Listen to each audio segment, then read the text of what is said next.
Le Seigneur, shalom.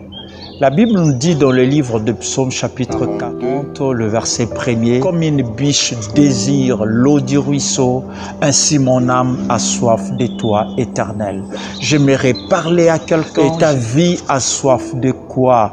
Et ta famille a soif de quoi? Ayons soif de la présence du Seigneur. Parce que dans sa présence, nous avons tout.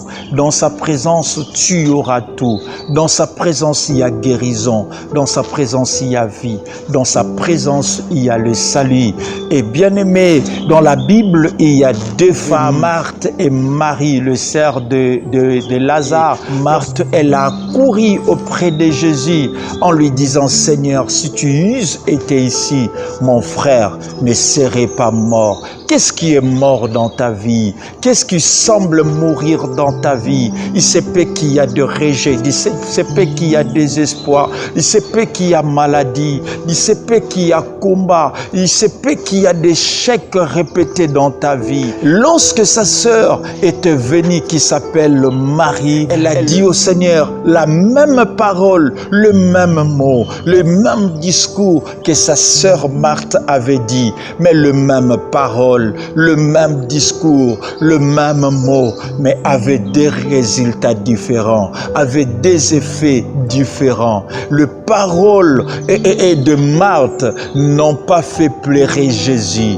Les paroles de Marthe n'ont pas bougé le cœur de Jésus. Mais comment est-ce que le même parole que Marthe avait dit, le même parole répétée par Marie, mais ça causait d'impact différent, des effets différents. La première des choses, elle s'était agenouillée auprès du Seigneur Jésus. C'est le signe d'adoration.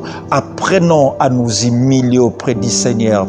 Apprenons à élever Dieu. Apprenons à adorer Dieu en disant, Jésus, tu es grand face à mes problèmes. Face au corona, tu es puissant. Face à cette pandémie, tu es puissant. Face à mon célibat, tu es puissant.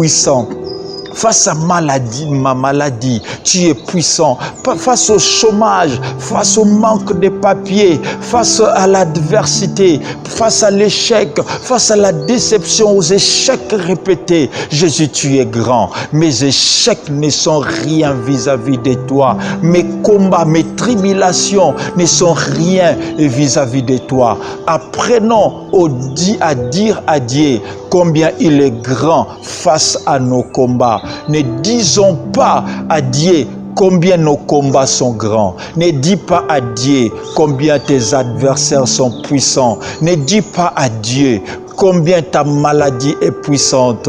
Ne dis pas à Dieu combien ton échec est fatal, mais dis à Dieu combien il est grand face à ton problème, combien il est grand face aux problèmes qui te tourmentent, combien il est puissant face aux problèmes qui te fait couler de larmes.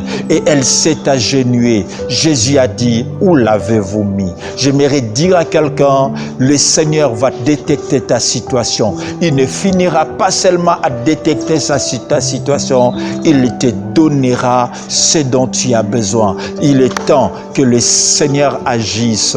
Il est temps que le Seigneur fasse quelque chose. C'est que le monde avait enterré. Ton Lazare que le monde, ton Lazare que les sorciers, ton Lazare que les réalités de la vie avaient enterré, j'aimerais te dire que bientôt ton Lazare sera ressuscité parce que ton ami Jésus est déjà là. Ton ami Jésus est déjà présent. Tout est possible à celui qui croit. Élève Jésus. Au lieu de lever ta situation, à la place de lever la pandémie, élevons Jésus est puissant, Jésus est grand. Si Corona est Goliath, notre Jésus, il sait combien terrasser le Goliath. Il y a un Goliath qui va tomber dans ta vie.